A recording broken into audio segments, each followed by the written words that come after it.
ಶ್ರೀ ಗುರು ಬಸವಲಿಂಗಾಯ ನಮಃ. ನನ್ನ ಎಲ್ಲ ಶರಣ ಬಂಧುಗಳಿಗೂ ವಚನಗಳು ವಿತ್ ಮುಗುಳುನಗೆ ಚಾನಲ್ ಕಡೆಯಿಂದ ಶರಣಾರ್ಥಿಗಳು. ಈ ವಿಡಿಯೋದಲ್ಲಿ ಶ್ರೀ ಗುರು ಬಸವೇಶ್ವರರ ವಚನ ಮತ್ತು ಅದರ ಭಾವಾರ್ಥವನ್ನು ಹೇಳಲಿದ್ದೇನೆ. ಅದಕ್ಕಿಂತ ಮುಂಚೆ ಯಾರೆಲ್ಲ ನನ್ನ ಚಾನಲನ್ನು ಸಬ್ಸ್ಕ್ರೈಬ್ ಮಾಡ್ಕೊಂಡಿಲ್ಲ ಈ ಕೂಡಲೇ ಸಬ್ಸ್ಕ್ರೈಬ್ ಮಾಡ್ಕೊಳ್ಳಿ. ಮತ್ತು ಪಕ್ಕದಲ್ಲಿ ಕಾಣ್ತಿರೋಂಥ ಬೆಲ್ ಬಟನ್ ಮೇಲೆ ಕ್ಲಿಕ್ ಮಾಡಿ. ನಾನು ಮಾಡೋ ವಿಡಿಯೋ ಫಸ್ಟ್ ನೋಟಿಫಿಕೇಶನ್ ನಿಮಗೆ ಬರುತ್ತೆ ಅಂತ ಹೇಳ್ತಾ ಬನ್ನಿ ಈ ವಿಡಿಯೋನ ಶುರು ಮಾಡೋಣ.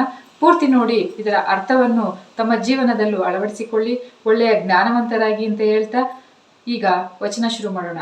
ಅಯ್ಯ, ಸಜ್ಜನ ಸದ್ಭಾವರ ಸಂಘದಿಂದ ಮಹಾನುಭಾವರ ಕಾಣಬಹುದಯ್ಯ. ಮಹಾನುಭಾವರ ಸಂಘದಿಂದ ಶ್ರೀ ಗುರುವನರಿಯಬಹುದು, ಲಿಂಗವನರಿಯಬಹುದು, ಜಂಗಮವನರಿಯಬಹುದು, ಪ್ರಸಾದವನರಿಯಬಹುದು, ತನ್ನ ತಾನರಿಯಬಹುದು. ಇದ ಕಾರಣ ಸಜ್ಜನ ಸದ್ಭಾವರ ಸಂಘವನ್ನು ಕರುಣಿಸು ಕೂಡಲ ಸಂಗಮ ದೇವ, ನಿಮ್ಮ ಧರ್ಮ.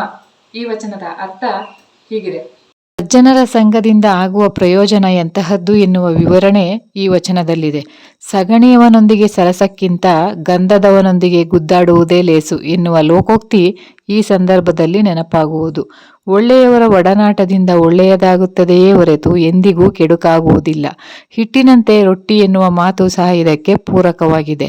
ನಾವು ಎಂಥವರ ಒಡನಾಟದಲ್ಲಿದ್ದೇವೆ ಎನ್ನುವುದರ ಮೇಲೆ ನಮ್ಮ ವ್ಯಕ್ತಿತ್ವದ ಅಳತೆ ಮಾಡುವರು. ಕಳ್ಳರ ಸಹವಾಸ ಮಾಡಿದರೆ ನಾವು ಕಳ್ಳರಾಗಬಹುದು, ಕುಡುಕರ ಸಹವಾಸದಿಂದ ಕುಡುಕರಾಗಬಹುದು, ದುಷ್ಟರ ಸಹವಾಸದಿಂದ ನಮ್ಮನ್ನು ದುಷ್ಟ ಕಾರ್ಯಗಳಿಗೆ ಪ್ರೇರೇಪಿಸಬಹುದು. ಆದ್ದರಿಂದ ಅಂಥ ದುರ್ಜನರ ವಿಶ್ವಾಸ ಬೆಳೆಸುವುದಕ್ಕಿಂತ ಸಾಧು ಸಜ್ಜನರ ಒಡನಾಟ ಇಟ್ಟುಕೊಂಡರೆ ವ್ಯಕ್ತಿತ್ವ ವಿಕಸನ ಹೊಂದಿ ಅದ್ಭುತ ಕಾರ್ಯ ಮಾಡಲು ಸಾಧ್ಯವಾಗುವುದು. ಬಸವಣ್ಣನವರು ಅಂದು ಕಲ್ಯಾಣದಲ್ಲಿ ಏನೆಲ್ಲ ಸಾಧನೆ ಮಾಡಲು ಸಾಧ್ಯವಾಗಿದ್ದು ಸಜ್ಜನರ ಸಹವಾಸದಿಂದಲೇ. ಅವರು ಶ್ರೀಮಂತರ, ರಾಜ ಮಹಾರಾಜರ, ಚಾಡಿಕೋರರ ಒಡನಾಟ ಮಾಡಲಿಲ್ಲ. ಬದಲಾಗಿ ತಳ ಸಮುದಾಯದ ಕಾಯಕ ಜೀವಿಗಳ ಪ್ರೀತಿ ವಿಶ್ವಾಸ ಗಳಿಸಿ ಅವರನ್ನು ಅಪ್ಪಟ ಶರಣರನ್ನಾಗಿ, ಅನುಭವಿಗಳನ್ನಾಗಿ ಪರಿವರ್ತಿಸಿದರು. ಈ ದೆಸೆಯಲ್ಲಿ ಬಸವಣ್ಣನವರ ಕಾರ್ಯ ಇಂದು ಲೋಕಕ್ಕೆ ಬೇಕಾಗಿದೆ.